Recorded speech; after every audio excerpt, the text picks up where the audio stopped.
Welcome back to Mirrorum. In സംസാരിക്കുന്ന വിഷയം എന്ന് പറയുന്നത് കോമൺ യൂറോളജിക്കൽ പ്രോബ്ലംസ് ആണ്. ഇതിനെക്കുറിച്ച് നിങ്ങളോട് സംസാരിക്കുന്നത് സണ്ണി സ്പെഷ്യാലിറ്റി മെഡിക്കൽ സെന്ററിലെ ഡോക്ടർ എൻ ഗോപകുമാറാണ്. അപ്പോൾ തീർച്ചയായിട്ടും നിങ്ങൾക്ക് വിളിച്ച് ഡോക്ടറോട് നേരിട്ട് ചോദിക്കാവുന്നതാണ്. 052961133 ഇസ് ആ നമ്പർ. ഡോക്ടർ ബ്രേക്കിന് പോകുന്നതിന് മുമ്പായിട്ട് ഡോക്ടർ പ്രോസ്ട്രേറ്റ് വീക്കത്തിന്റെ രോഗലക്ഷണങ്ങൾ പറഞ്ഞു. ഇനി അതിന്റെ രോഗനിർണയവും അതിന്റെ ചികിത്സയും എന്താണെന്ന് പറയുമോ? സാധാരണ ഇതിൽ രോഗം നടത്തുന്ന ദീർഘമായിട്ടുള്ള രോഗചരിത്രം ചോദിച്ചിട്ടാണ് രോഗിയോട് ഞാൻ നേരത്തെ നമ്മൾ ഡിസ്കസ് ചെയ്ത പോലുള്ള സിംറ്റംസ് ഒക്കെ വിശദമായിട്ട് ചോദിക്കും. അതിനുശേഷം എത്രത്തോളം അയാൾക്ക് ബോധർസമാണ് ഈ സിംറ്റംസ് എന്നുള്ളത് നമുക്ക് ഡിസൈഡ് ചെയ്യണം. അതൊരു പ്രോസ്റ്റേറ്റ് സിംറ്റം സ്കോർ എന്ന് പറയുന്ന ഒരു രീതിയൊക്കെ ഉണ്ട് ഇത് നമ്മൾ അസസ് ചെയ്യാനുള്ളത്. അത് കഴിഞ്ഞിട്ട് രോഗിയുടെ പരിശോധനയാണ്. ഏറ്റവും പ്രധാനമായിട്ടുള്ളത് മലദ്വാരം വഴിയുള്ള പരിശോധനയാണ്.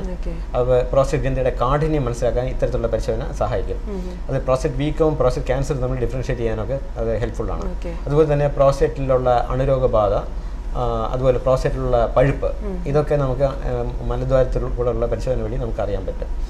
അതിനുശേഷം നമ്മൾ പ്രാഥമികമായിട്ടുള്ള ചില മൂത്രപരിശോധനകളും രക്തപരിശോധനകളും ഒക്കെ ആവശ്യമാണ്. മൂത്രപരിശോധനകൾ പ്രധാനമായിട്ട് മൈക്രോസ്കോപ്പി, അതിനകത്ത് പഴുപ്പുണ്ടോ എന്നുള്ളത് മനസ്സിലാക്കണം. അതുപോലെ രക്തം കൂടുതലായിട്ട് പോകുന്നുണ്ടോ എന്നുള്ളത് അറിയണം. പിന്നെ അതുപോലെ തന്നെ രക്തത്തിൻ്റെ പരിശോധന, പ്രാഥമികമായിട്ടുള്ള പരിശോധനകളുടെ കൂടെ ബ്ലഡ് ഷുഗർ നോക്കും. അനുബന്ധമായിട്ടുള്ള രോഗങ്ങൾ വല്ലതും ഉണ്ടോ എന്നുള്ളത് നോക്കണം. അതുപോലെ തന്നെ കിഡ്നിയുടെ functions, blood urea, serum creatine എന്ന് പറയുന്ന ബ്ലഡ് ടെസ്റ്റുകൾ നമുക്ക് വൃക്കയുടെ ആരോഗ്യാവസ്ഥയെപ്പറ്റി ഒരു ഇൻഡിക്കേഷൻ തരും. അതിനുശേഷം നമുക്കൊരു PSA എന്ന് പറയുന്ന ടെസ്റ്റ് ഉണ്ട്. PSA വളരെ കോമൺ ആയിട്ടുള്ള ഒരു ടെസ്റ്റാണ്, എല്ലായിടത്തും ലഭ്യമാണ്. ഈ ഒരു tumour മാർക്കറാണ് PSA.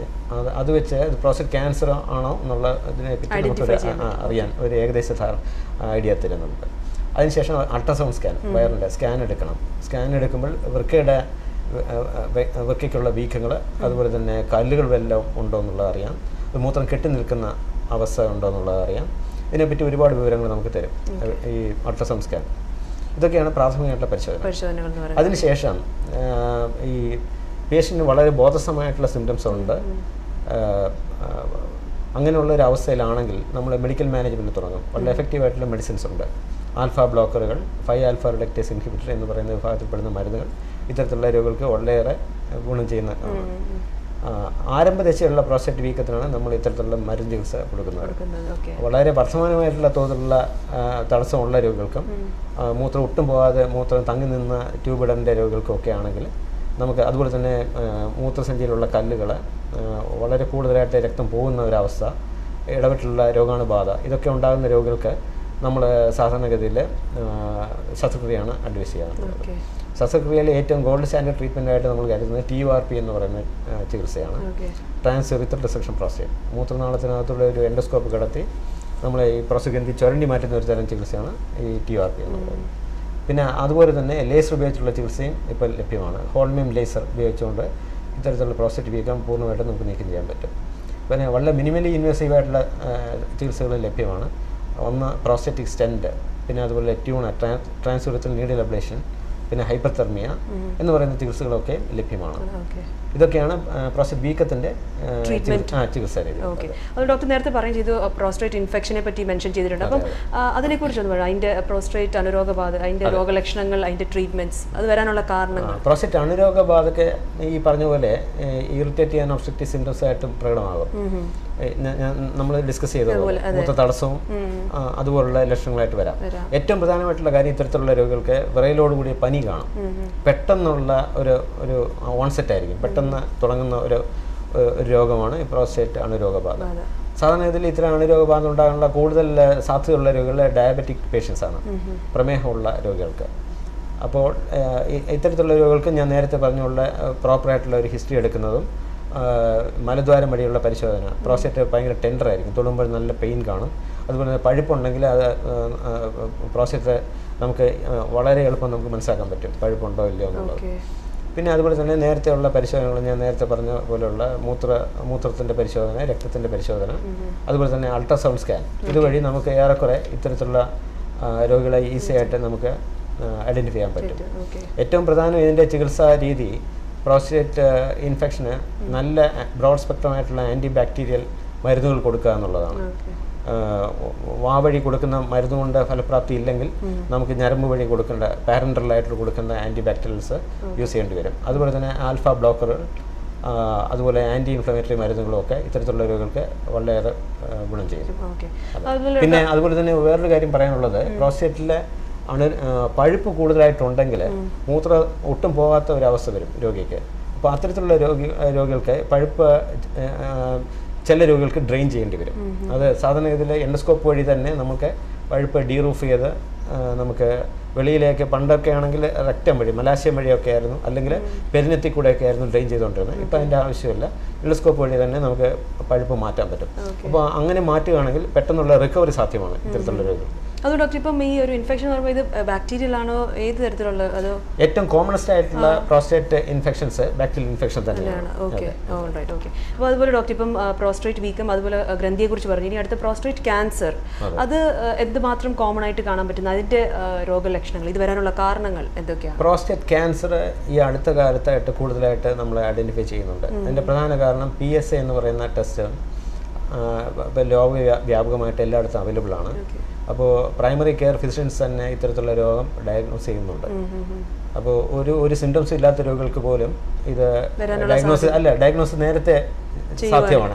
PSA test common ആയത് കാരണം ഈ അടുത്ത കാലത്തായിട്ട് കൂടുതലായിട്ട് കാണുന്നു പ്രോസ്റ്റേറ്റ് ക്യാൻസർ. ലങ് ക്യാൻസർ കഴിഞ്ഞാൽ ഏറ്റവും കൂടുതലായിട്ട് കാണുന്നത് പ്രോസ്റ്റേറ്റ് ക്യാൻസർ ആണ്. വർഷത്തിൽ ഒരിക്കൽ ചെയ്യേണ്ട ഒരു ടെസ്റ്റ് ആണോ, അതോ എങ്ങനെയാണ്? അത് ഈ ഫാമിലി, ഞാൻ നേരത്തെ പറഞ്ഞുള്ള ചില പ്രത്യേകതരം ഫാമിലി ഹിസ്റ്ററി ഉള്ളവർക്കും ഫസ്റ്റ് ഡിഗ്രി റിലേറ്റീവ്സിന് പ്രോസ്റ്റേറ്റ് ക്യാൻസർ ഒക്കെ ഉണ്ട്. അങ്ങനെയാണെങ്കിൽ അവർക്ക് ഈ ഇയർലി PSA ടെസ്റ്റ് എടുക്കുന്നത് നേരത്തെയുള്ള രോഗനിർണയത്തിന് സഹായിക്കും. അതുപോലെ തന്നെ ഈ പ്രോസ്റ്റേറ്റ് ഗ്രന്ഥിയുടെ കാഠിന്യം, ഈ സിംറ്റംസ് എല്ലാം പ്രോസ്റ്റേറ്റ് വീക്കത്തിൻ്റെ സിംറ്റംസ് തന്നെയായിരിക്കും ഇത്തരത്തിലുള്ള രോഗികൾക്കുള്ളത്. പിന്നെ ഇവർക്ക് സ്പെസിഫിക് ആയിട്ടുള്ള ചില ഇത് സിംറ്റംസ് വരുന്നത് കുറച്ച് അഡ്വാൻസ് ആയിട്ടുള്ള ക്യാൻസർ പ്രോസ്റ്റേറ്റാണ്. പ്രോസ്റ്റേറ്റ് ക്യാൻസർ വ്യാപിച്ച തരം പ്രോസ്റ്റേറ്റ് ക്യാൻസർ ആണെങ്കിൽ വയറ്റിൽ കൂടുതലായിട്ട് വ്യാപിച്ചിട്ടുണ്ടെങ്കിൽ കാലുകളിൽ നീര്, അതുപോലെ തന്നെ ഇത്തരത്തിലുള്ള ക്യാൻസർ ഈ എല്ലുകളിലേക്ക് വ്യാപിക്കാനുള്ള സാധ്യത കൂടുതലാണ്.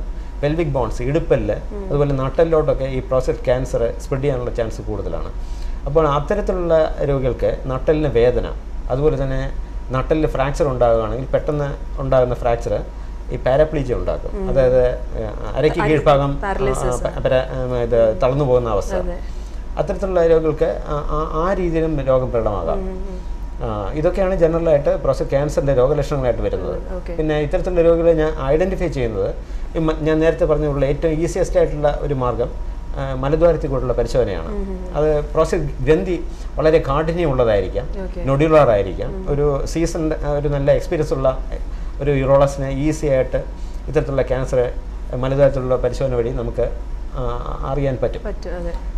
ഇതിൻ്റെ രോഗനിർണയത്തിൻ്റെ മറ്റൊരു പ്രധാനപ്പെട്ട കാര്യം ഒരു ബയോപ്സി എടുക്കുക എന്നുള്ളതാണ്. ബയോപ്സി എടുക്കുന്നത് മലദ്വാരത്തിൽ കൂടെയാണ്, പെറക്ടൽ ബയോപ്സിയാണ്.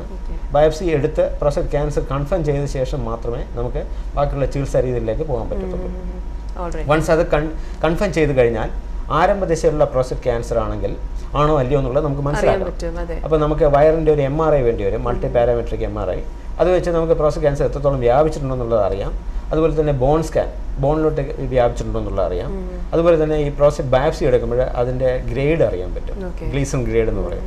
അപ്പോൾ ആരംഭദശയിലുള്ള ഒരു ലോ റിസ്ക് ആയിട്ടുള്ള ഒരു പേഷ്യൻറ്റിന് നമുക്ക് ഓഫർ ചെയ്യാൻ പറ്റുന്നത് ഇത് പൂർണ്ണമായിട്ടുള്ള ഒരു സർജിക്കൽ ചികിത്സയാണ്.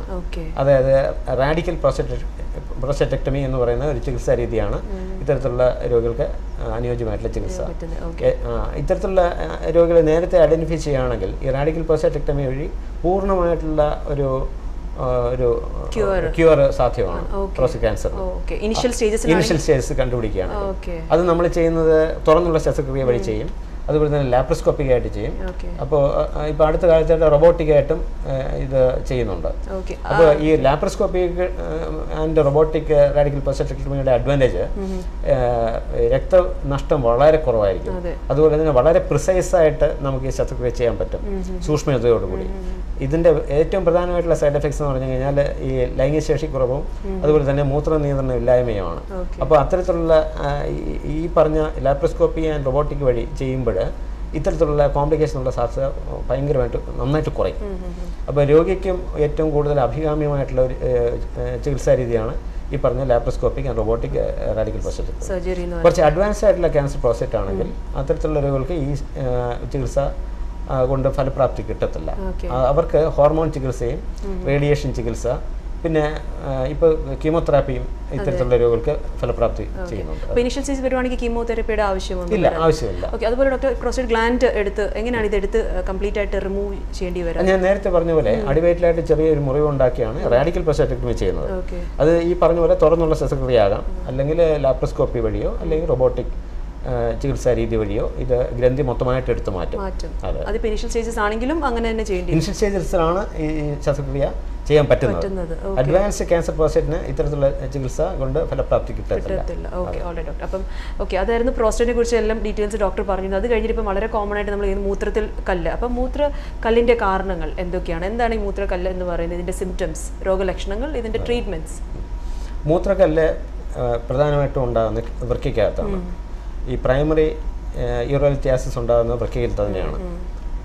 നേരത്തെ വളരെ നാൾക്ക് മുമ്പ് ഈ നമ്മുടെ ഈ സോഷ്യോ എക്കണോമിക് ഒരു സ്റ്റാറ്റസൊക്കെ വളരെ പൂറായിരുന്ന സമയത്ത് ഇന്ത്യയിൽ പ്രൈമറി ബ്ലാഡർ സ്റ്റോണും ഉണ്ടാകുമായിരുന്നു. മൂത്രസഞ്ചിക്കകത്തും കല്ലുകളുണ്ടായിരുന്നു.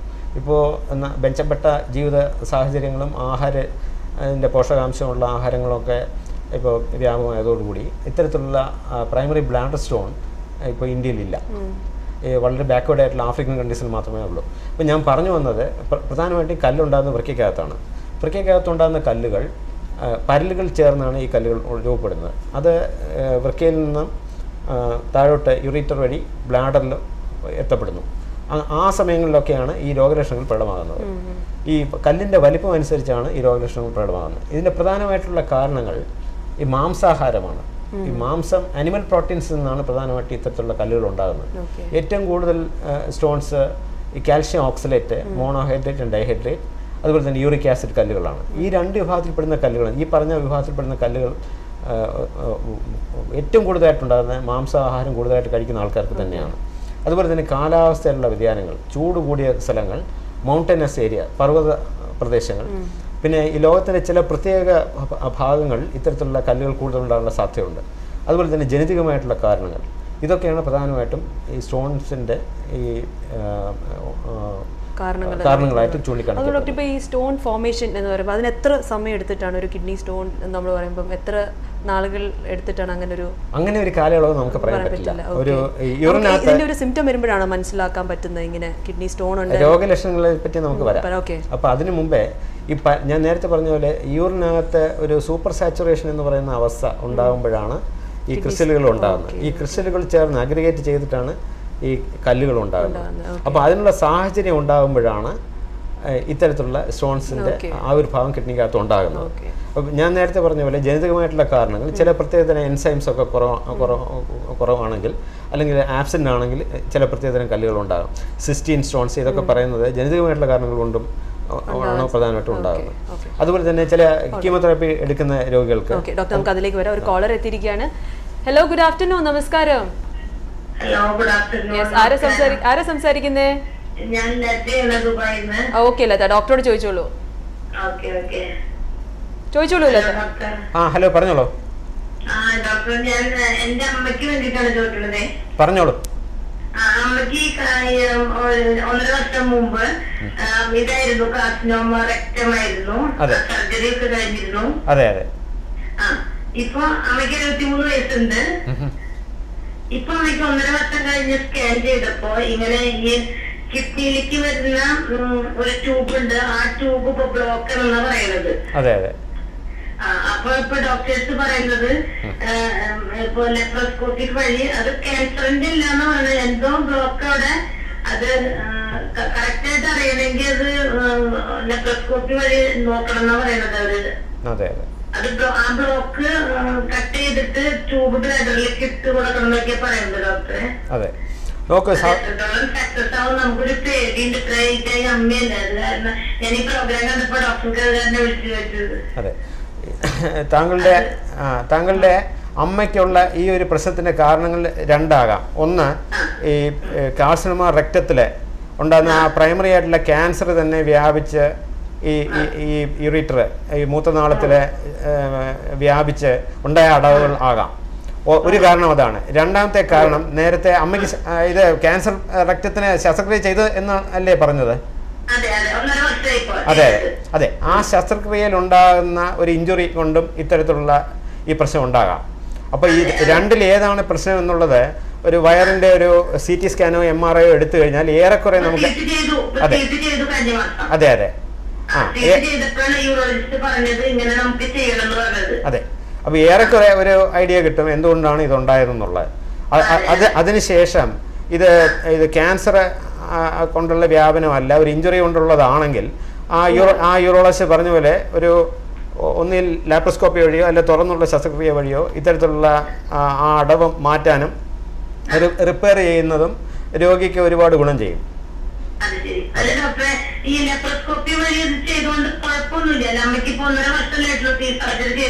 അതെ അല്ല ഇതിന്റെ ടെക്നിക്കലായിട്ടുള്ള ഒരു പ്രശ്നം എന്ന് പറഞ്ഞാൽ നേരത്തെ ഒരു ശസ്ത്രക്രിയ കഴിഞ്ഞതുകൊണ്ട് ലാപ്രോസ്കോപ്പിക്കായിട്ട് എത്രത്തോളം അത് ഫീസിബിൾ ആണ് അല്ലെങ്കിൽ അത് ലാപ്രോസ്കോപ്പി വഴി മാത്രമായിട്ട് ചെയ്യാൻ പറ്റുമോ എന്നുള്ള കാര്യത്തിൽ സംശയമുണ്ട്.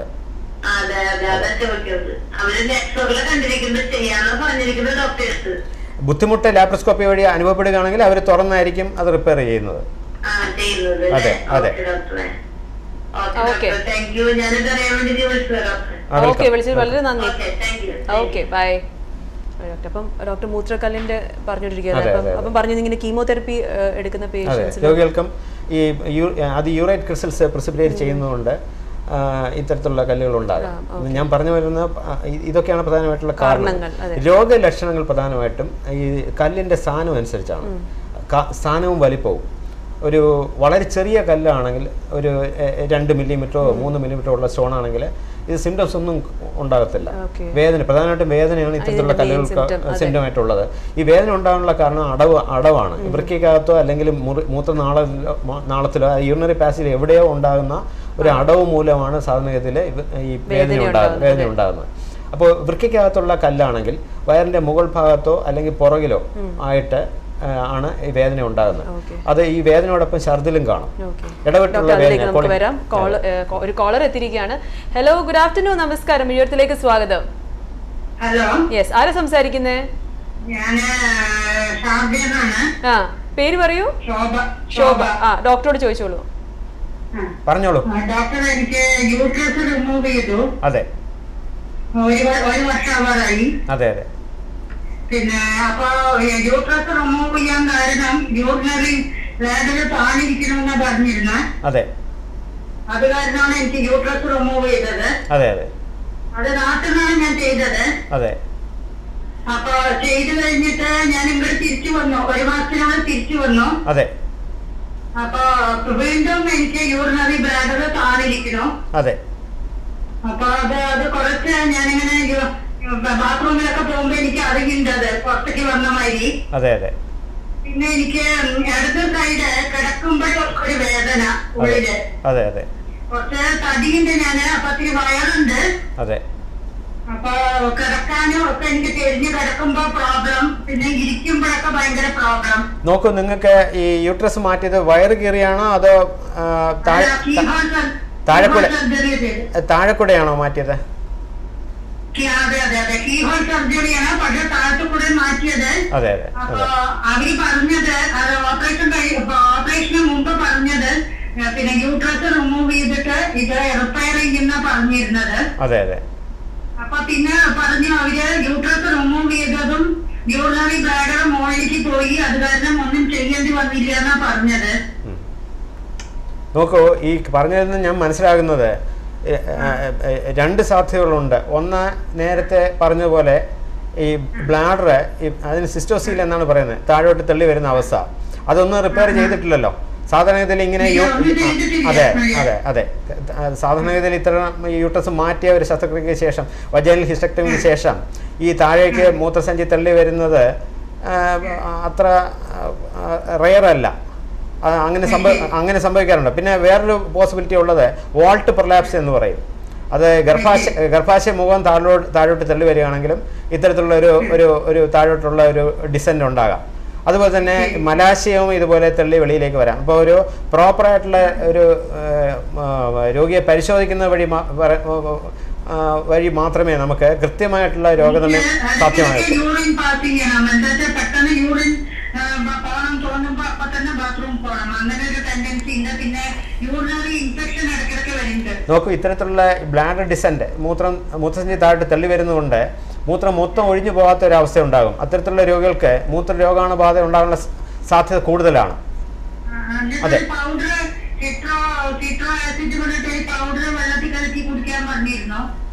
നോക്കൂ, ഒരു വിദഗ്ധ യൂറോളജിസ്റ്റിനെ കാണുക ആദ്യമായിട്ട്. അദ്ദേഹം നോക്കിയ ശേഷം കൃത്യമായിട്ടുള്ള രോഗനിർണയം നടത്തിയാലേ എന്ത് തരത്തിലുള്ള ചികിത്സയാണെന്നുള്ളത് നമുക്ക് പറയാൻ പറ്റത്തുള്ളൂ. ഇതിനൊക്കെ വളരെ നല്ല ചികിത്സ ലഭ്യമാണ്, ഭയക്കേണ്ട കാര്യങ്ങളൊന്നുമില്ല. വളരെ പിന്നെ വീണ്ടും ഞാൻ നാട്ടിൽ പോയി ഇങ്ങനെ കാണിച്ചിരുന്നു. കാണിച്ചപ്പോ പറഞ്ഞത് അതൊക്കെ ചിലവർക്ക് എങ്ങനെ വരും, അപ്പൊ അത് ഇനിയൊരു ഓപ്പറേഷൻ വേണം പറഞ്ഞിരുന്നു. അതെ, ഒരു ശസ്ത്രക്രിയ ആവശ്യമാണ്. എന്താണ് പ്രശ്നം എന്നുള്ള ഓപ്പൺ സർജറിയോ എന്തോ എന്തോ ചെയ്യുന്ന പരിപാടി എന്തോ. നോക്കൂ, ഈ സിസ്റ്റോസിയിലാണെങ്കിലും വാൾട്ട് പ്രലാപ്സ് ആണെങ്കിലും മലാശയം തള്ളി വരുന്ന അവസ്ഥയാണെങ്കിലും താഴെ കൂടെ തന്നെ നമുക്ക് ആ റിപ്പയർ എല്ലാം സാധ്യമാണ്. അതിന് ഒരു ഓപ്പറേഷൻ ആവശ്യമാണ്. പക്ഷെ അതിനു മുമ്പേ നിങ്ങൾ ഒരു കൃത്യമായിട്ടുള്ള രോഗനിർണയത്തിന് ഒരു വിദഗ്ധ യൂറോളജിസ്റ്റിനെ ചെന്ന് കാണുക.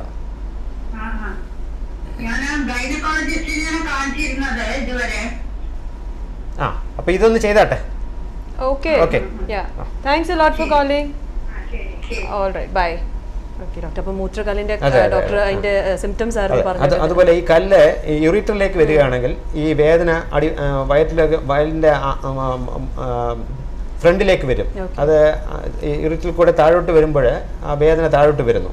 അതുപോലെ തന്നെ ഈ യൂറിറ്ററിൽ ഏറ്റവും താഴെ ഇരിക്കുന്ന ഒരു കല്ല് ഈ മേൽപ്പറഞ്ഞ വേദനയോടൊപ്പം എപ്പോഴെപ്പോഴും മൂത്രം ഒഴിക്കണമെന്നുള്ള തോന്നൽ, മൂത്രം പെട്ടെന്ന് പോകണമെന്നുള്ള തോന്നൽ, ഇതൊക്കെ ഉണ്ടാക്കാം.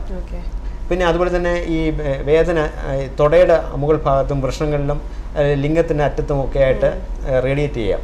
പിന്നെ അതുപോലെ തന്നെ ബ്ലാഡറിനകത്ത് ഈ കല്ല് വരുമ്പോൾ വളരെ വലിപ്പമേറിയ കല്ലുകളാണെങ്കിൽ മൂത്രം ബ്ലോക്ക് ആകും, മൂത്രം ഒട്ടുമേ വെളിയിൽ പോകാത്ത ഒരു റിട്ടൻഷൻ സ്റ്റേജിലേക്ക് വരാം. പിന്നെ അതുപോലെ തന്നെ ഈ കല്ലിൻ്റെ ഏറ്റവും കോമണസ്റ്റ് ആയിട്ടുള്ള ഒരു സിംറ്റം മൂത്രത്തിൽ കൂടെയുള്ള രക്തപ്രവാഹമാണ്. അത് സാധാരണ ഹെമച്ചൂറിയ എന്ന് പറയുന്ന ബ്ലഡ് പോവുക. ഓക്കെ, നമുക്ക് അതിലേക്ക് വരാം. ഡോക്ടർ കോളർ എത്തിയിരിക്കുകയാണ്. ഹലോ, നമസ്കാരം, ഉയരത്തിലേക്ക് സ്വാഗതം.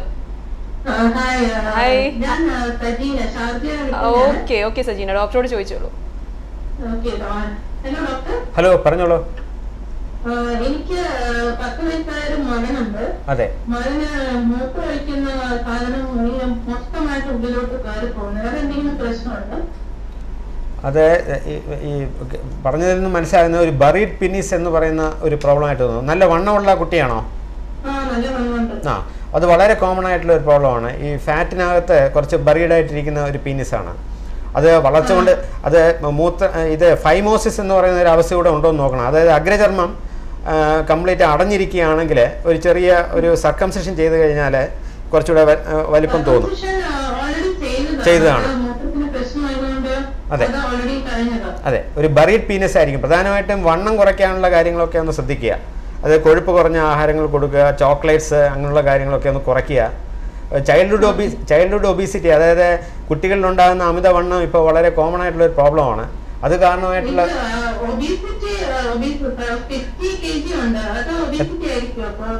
എത്ര വയസ്സുണ്ട്? 10 വയസ്സ്. തീർച്ചയായിട്ടും അത് അമിതവണ്ണം തന്നെയാണ്. അപ്പോൾ വണ്ണം കുറയ്ക്കുക. വണ്ണം കുറയ്ക്കുമ്പോൾ തന്നെ ഇതിനൊരു പരിഹാരമാകും. പിന്നെ അതുപോലെ ഒട്ടുമേ ഇത് വണ്ണം കുറയാത്ത ഒരവസ്ഥ, അല്ലെങ്കിൽ ഇതിങ്ങനെ ബറീഡ് പിന്നീസ് ഒരു ബുദ്ധിമുട്ടുണ്ടാക്കുകയാണെങ്കിൽ വളരെ അവസാനമായിട്ടുള്ള ഒരു ശ്രമം എന്നുള്ള നിലയ്ക്ക് മാത്രമേ നമുക്ക് ഓപ്പറേഷൻ്റെ കാര്യം ആലോചിക്കേണ്ട കാര്യമുള്ളൂ. ഇപ്പോഴേ ഏറ്റവും പ്രധാനമായിട്ടുള്ളത് കുട്ടിയുടെ ഭക്ഷണ നിയന്ത്രണവും വ്യായാമവും വഴി വണ്ണം കുറയ്ക്കാനുള്ള കാര്യങ്ങൾ ചെയ്യുക. ഡോക്ടർ ഇവിടെ സണ്ണി സ്പെഷ്യാലിറ്റി മെഡിക്കൽ സെന്ററിലാണ്. ഡോക്ടറുടെ കോൺടാക്ട് ഡീറ്റെയിൽസ് ഞാൻ കുറച്ച് കഴിഞ്ഞ് പറയുന്നതായിരിക്കും, നമ്മുടെ സ്ക്രീനിൽ എഴുതി കാണിക്കുന്നതായിരിക്കും. അപ്പം you can make a note of it. Yeah, okay, thank you Sajeena for calling. Bye. Doctor, അപ്പം ഡോക്ടർ അതിനെക്കുറിച്ച് പിന്നെ വേറൊരു കാര്യമുള്ളത്, 2 വൃക്കയിലും കല്ലുകളുണ്ടായി യൂറിറ്റർ ബ്ലോക്ക് ആവുകയാണെങ്കിൽ അതൊരു യൂറോളജിക്കൽ എമർജൻസിയാണ്. കാരണം കംപ്ലീറ്റ് റീനൽ ഷട്ട് ഡൗൺ ആണ് ഉണ്ടാകുന്നത്, വൃക്ക പരാജയമാണ് ഉണ്ടാകുന്നത്. അത്തരത്തിലുള്ള ഒരു പേഷ്യന് ഏറ്റവും എളുപ്പം തന്നെ ഒരു യൂറോളജിക്കൽ ഇന്റർവെൻഷൻ വഴി ആ അടവ് മാറ്റാനുള്ള കാര്യങ്ങൾ ചെയ്യേണ്ടത് അത്യാവശ്യമാണ്. അത് ഒരു ലൈഫ് സേവിങ് പ്രൊസീജിയറാണ്. യൂറോളജിക്കൽ ചികിത്സാ ശാഖയിലുള്ള ഏറ്റവും പ്രധാനപ്പെട്ട ഒരു എമർജൻസി സിറ്റുവേഷനിലൊന്നാണ് ഈ പറഞ്ഞത്. ഈ ഭയങ്കര വേദനയായിരിക്കും, മൂത്രം ഒരു ഡ്രോപ്പ് പോലും പോകില്ല, ആ രീതി വരാം. പിന്നെ അതുപോലെ തന്നെ വേറൊരു പ്രധാന പ്രശ്നം, ഈ മൂത്രത്തിൽ ഇങ്ങനെ അടവുകൾ ഉണ്ടാകുകയാണെങ്കിൽ അത് ഒരു സെക്കൻഡറി ബാക്ടീരിയൽ ഇൻഫെക്ഷൻ ഉണ്ടാകാൻ ചാൻസ് ഉണ്ട്. അത് കൂടുതലായിട്ടും ഉള്ളത് ഈ പ്രമേഹമുള്ള രോഗികൾക്കാണ്. അത്തരത്തിലുള്ള ഒരു അവസ്ഥയും രോഗിക്ക് ലൈഫ് ത്രെട്ടനിങ് ആയിരിക്കാം. കിഡ്നിക്കകത്ത് പഴുപ്പ് കെട്ടി നിൽക്കുക, അത് രക്തത്തിലേക്ക് വ്യാപിച്ച് ഒരു എൻഡോടോക്സിക് ഷോക്കിലേക്കൊക്കെ പോയി കഴിഞ്ഞാൽ രോഗിക്ക് അതൊരു ലൈഫ് ത്രെട്ടനിങ് ആയിട്ടുള്ള സിറ്റുവേഷൻ ആയിട്ട് മാറി വരാം. അതുപോലെ തന്നെ വളരെ വലിപ്പമേറിയ കല്ലുകൾ ഇരിക്കുകയാണെങ്കിൽ, 2 കിഡ്നിയിൽ ഇരിക്കുകയാണെങ്കിൽ ഈ പറഞ്ഞ പോലെ അവർക്ക് വളരെ കൂടുതൽ ഡാമേജ് ഉണ്ടാകാനുള്ള സാധ്യത ഉണ്ട്. അവർക്ക് പരാജയത്തിലേക്കുള്ള പോകാനുള്ള സാധ്യത കൂടും. അത് തന്നെയാണ് ഞാൻ പറഞ്ഞത്, വൃക്ക മൊത്തം നിറഞ്ഞിരിക്കുന്ന കല്ലുകൾക്ക് നമ്മൾ സ്റ്റാക്ക്ഹോൺ സ്റ്റോൺ എന്നാണ് പറയുന്നത്, അത്തരത്തിലുള്ള കല്ലുകൾ. അതുപോലെ തന്നെ വേറൊരു ഇൻട്രസ്റ്റിംഗ് ആയിട്ടുള്ള ഒരു കോളർ ഉണ്ട്. Hello, good afternoon. ഹലോ, നമസ്കാരം, വീട്ടിലേക്ക് സ്വാഗതം. ആരാ സംസാരിക്കുന്നേ? പേര് പറയൂ. ഓക്കെ, ഡോക്ടറോട് ചോദിച്ചോളൂ. ഓക്കെ, ആ കോള് ഡിസ്കണക്ട് ആയിരിക്കണം. നമ്മൾ പറഞ്ഞു വന്നത് കിഡ്നി മുഴുവൻ സ്റ്റാക്ക്ഹോൺ സ്റ്റോൺ എന്നാണ് പറയുന്നത്, ഇത്തരത്തിലുള്ള കല്ലുകൾ. പിന്നെ അതുപോലെ തന്നെ ബ്ലാഡറിനകത്ത് ഞാൻ നേരത്തെ പറഞ്ഞ പോലെ കല്ലുകൾ വന്ന് അത് വലിപ്പം കൂടുതലാവുകയാണെങ്കിൽ ഈ പറഞ്ഞ പോലെ വെളിയിലേക്ക് തന്നെ പാസ് ചെയ്യാനുള്ള ചാൻസ് ഇല്ല. അവിടെ ഇരുന്ന് അത് വളരെയേറെ വലിപ്പം ഉണ്ടാകാനുള്ള സാധ്യതയുണ്ട്. അതുപോലെ തന്നെ ഈ മൂത്രനാളി അത് യൂറിയത്തിലേക്ക് വന്ന് കല്ല് ബ്ലോക്ക് ആവുകയാണെങ്കിൽ മൂത്രം ഒട്ടും പോകാതെ ഒന്ന് തടഞ്ഞിരിക്കുന്ന ഒരു അവസ്ഥ ഉണ്ടാകും. ഇതൊക്കെയാണ് ജനറൽ ആയിട്ടുള്ള രോഗലക്ഷണങ്ങളായിട്ടുള്ളത്. ട്രീറ്റ്മെന്റിന് മുമ്പേ നമ്മൾ പിന്നെ ഇതിനകത്ത് പ്രത്യേകം എനിക്ക് പറയാനുള്ള ഒരു രസകരമായിട്ടുള്ള ഒരു കാര്യം, ചില പേഷ്യൻസിന് ഒരു സിംറ്റംസും കാണത്തില്ല. നമ്മൾ ഇൻസിഡന്റൽ ആയിട്ടുള്ള ഫൈൻഡിങ് ആയിരിക്കും. വളരെ വലിപ്പമേറിയ വളരെ വലിപ്പമേറിയ കല്ലുകൾ ചിലപ്പോൾ ഒരു സിംറ്റംസും ഇല്ലാതെ തന്നെ വേറെ എന്തെങ്കിലും ഒരു കാര്യത്തിൽ നമ്മൾ എക്സ്റേ എടുക്കുമ്പോഴോ അൾട്രാസൗണ്ട് ചെയ്യുമ്പോഴോ ആയിരിക്കും നമ്മൾ ഇത് കാണുന്നത്. അത്തരത്തിലുള്ള കല്ലുകൾക്കും ചികിത്സ ആവശ്യമാണ്. പിന്നെ രോഗനിർണയത്തിന് പ്രധാനമായിട്ടും നമ്മൾ രോഗചരിത്രം മനസ്സിലാക്കുന്നതും പ്രാഥമികമായിട്ടുള്ള രോഗിയെ പരിശോധിക്കുന്നതും ഒക്കെ വളരെ പ്രധാനമാണ്. അതോടൊപ്പം നമുക്ക് മൂത്രത്തിൻ്റെ പരിശോധന, അതായത് മൂത്രത്തിൻ്റെ മൈക്രോസ്കോപ്പി വർദ്ധമാനമായിട്ടുള്ള തോതിൽ ബ്ലഡ് പോകുന്നതായിട്ട് കാണാം ഈ യൂറിനിൽ മൈക്രോസ്കോപ്പിയിൽ. അതുപോലെ തന്നെ ക്രിസ്റ്റലുകൾ കാണാം മൈക്രോസ്കോപ്പിയിൽ. അപ്പോൾ അത്തരത്തിലുള്ള ഇതൊക്കെ നമുക്ക് ഒരു കല്ലിൻ്റെ പോസിബിലിറ്റിയിലേക്ക് വിരൽ ചൂണ്ടുന്നതാണ്.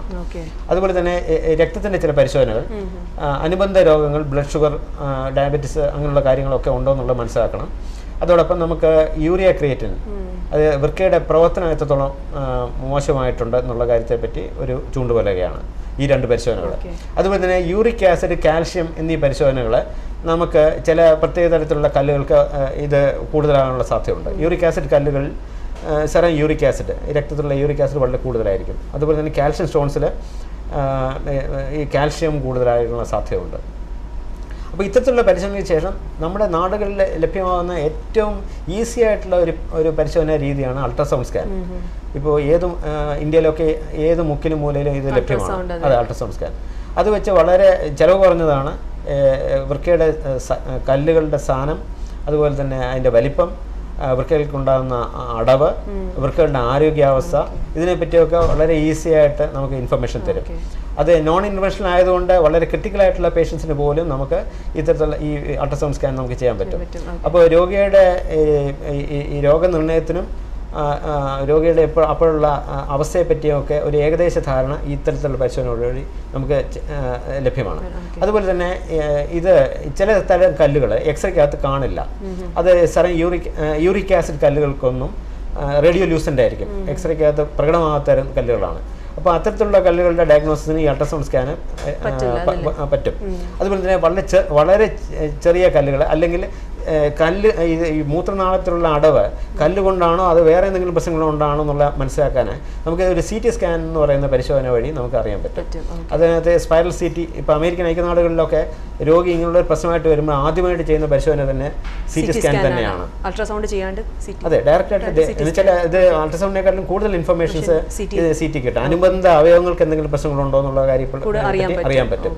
അപ്പോൾ അതിന് റേഡിയേഷൻ പിന്നെ ചികിത്സ ചെലവും കൂടുതലാണെങ്കിൽ തന്നെ ആ ഒരു പരിശോധന ഒരുപാട് ഇൻഫർമേഷൻസ് ട്രീറ്റ് ചെയ്യുന്ന ഡോക്ടർക്ക് തരും. അപ്പോൾ ഇത്തരത്തിലുള്ള രോഗനിർണയത്തിന് ശേഷം നമുക്ക് വിവിധങ്ങളായിട്ടുള്ള ചികിത്സാ രീതികളുണ്ട്. അത് വൃക്കകത്തുള്ള കല്ലുകൾ വളരെ ചെറിയ കല്ലുകളാണെങ്കിൽ അതിന് പ്രത്യേകിച്ച് ചികിത്സയൊന്നും ആവശ്യമില്ല. വളരെ ലൈക്ക് ഒരു 4 മില്ലിമീറ്റർ താഴെയുള്ള സൈസിലുള്ള കല്ലുകളാണെങ്കിൽ പാനീയ ചികിത്സയും ഈ വേദന ഉണ്ടാക്കുന്നതിനുള്ള വേദന കുറയ്ക്കുന്നതിനുള്ള മരുന്നുകളും ഒക്കെ കൊടുത്താൽ മതിയാവും.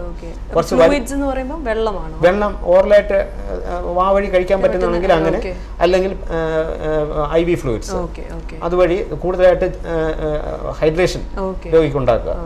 അതുപോലെ തന്നെ വലിപ്പമേറിയ കല്ലുകളാണെങ്കിൽ ഈ കല്ലിന്റെ വലിപ്പം വരുന്നതിന് മുമ്പായിട്ട് നമുക്കൊരു കോളർ എത്തിയിരിക്കുകയാണ്. ഹലോ, ഗുഡ് ആഫ്റ്റർനൂൺ, നമസ്കാരം. ആരാ സംസാരിക്കുന്നേ?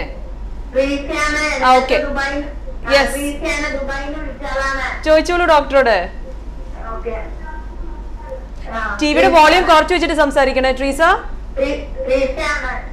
പറഞ്ഞോളൂ.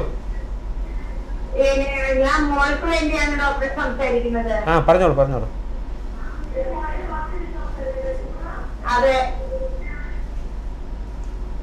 യെസ്, ചോദിച്ചോളൂ. പറഞ്ഞോളൂ. ഡോക്ടർ കോൾ ഡ്രോപ്പ് ആയിരിക്കുകയാണ്. നോക്കൂ, ഈ ഞാൻ നേരത്തെ പറഞ്ഞ പോലെ കല്ലിന്റെ സ്ഥാനവും വലിപ്പം അനുസരിച്ചാണ് ചികിത്സ നിശ്ചയിക്കുന്നത്. വൃക്കകത്തുള്ള കല്ലുകൾ ഒരു 2 സെന്റിമീറ്റർ വരെയുള്ള കല്ലുകൾക്ക് നമുക്ക് ESW എന്ന് പറയുന്ന ഒരു സങ്കേതം ഉപയോഗിച്ച് കല്ല് പൊടിച്ചു മാറ്റാൻ പറ്റും. അത് ഒരു നോൺ ഇന്റർവെൻഷണൽ ആയിട്ടുള്ള ഒരു ചികിത്സാ രീതിയാണ്.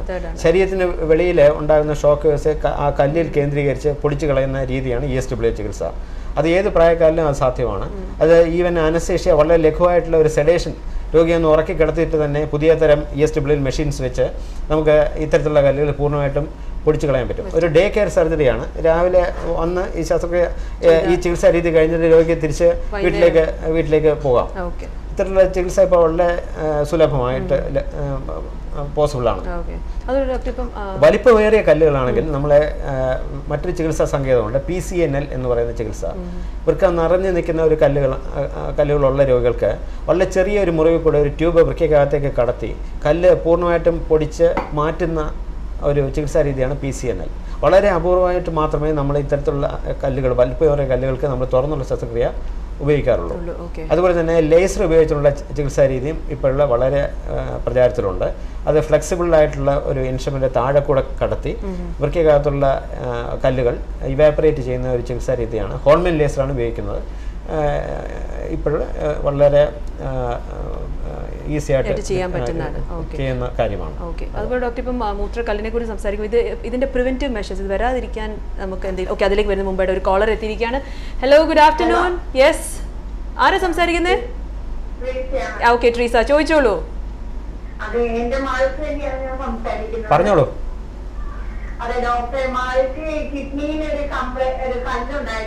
അതെ അതെ.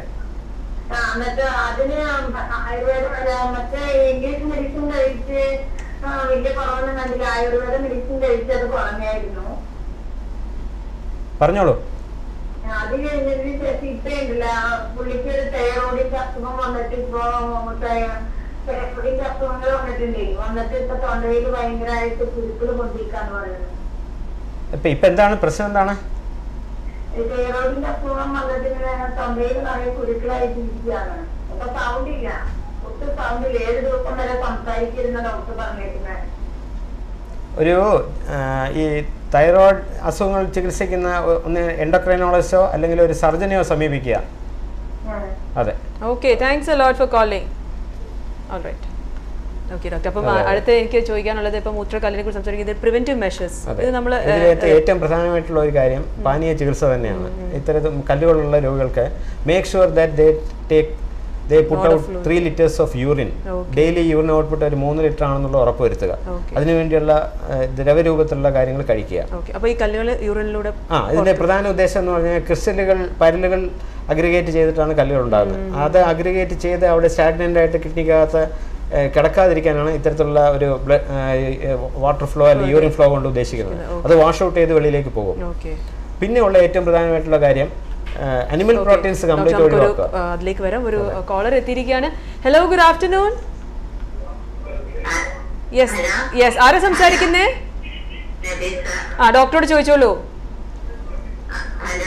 പറഞ്ഞോളൂ. ടിവിയുടെ വോളിയം കുറച്ചിട്ട് ഫോണിൽ ശ്രദ്ധിച്ച് സംസാരിക്കുമോ? യെസ്, ആ കോളം ഡ്രോപ്പ് ആയിരിക്കുകയാണ്. യെസ്, അപ്പം ഡോക്ടർ പിന്നെയുള്ള ഏറ്റവും പ്രധാനപ്പെട്ട കാര്യം ഈ അനിമൽ പ്രോട്ടീൻസ് പൂർണ്ണമായിട്ട് ഒഴിവാക്കുക. അത് മാംസാഹാരം പൂർണ്ണമായിട്ട് ഒഴിവാക്കുക. ഈ നമ്മൾ നേരത്തെ ഡിസ്കസ് ചെയ്ത കല്ലുകൾ ഒരു 80% കല്ലുകളും അനിമൽ പ്രോട്ടീൻസ് ആണ് ഉണ്ടാകുന്നത്.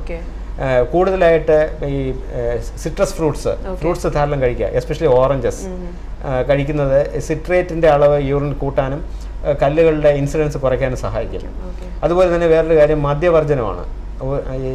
ഒരു തരത്തിലുള്ള പ്രയോജനം മദ്യം കഴിക്കുന്നതുകൊണ്ടുണ്ടാവില്ല. കോമൺ ആയിട്ട് ചോദിക്കുന്ന ഒരു ചോദ്യമാണ് സാധാരണ രോഗികൾ വരുമ്പോൾ ബിയർ കുടിക്കട്ടെ, അതായത് കൂടുതൽ യൂറിൻ ഔട്ട്പുട്ട് ഉണ്ടാകും. അത് തെറ്റായിട്ടുള്ള ധാരണയാണ്.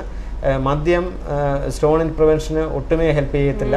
അതിൻ്റെ ചികിത്സയ്ക്കും മദ്യം ഒട്ടും സഹായകരമല്ല. അത് പൂർണ്ണമായിട്ടും ഈ നേരത്തെ പറഞ്ഞ പോലെ ആനിമൽ പ്രോട്ടീൻസിനോടൊപ്പം മദ്യം പൂർണ്ണമായിട്ടും വർജിക്കുക.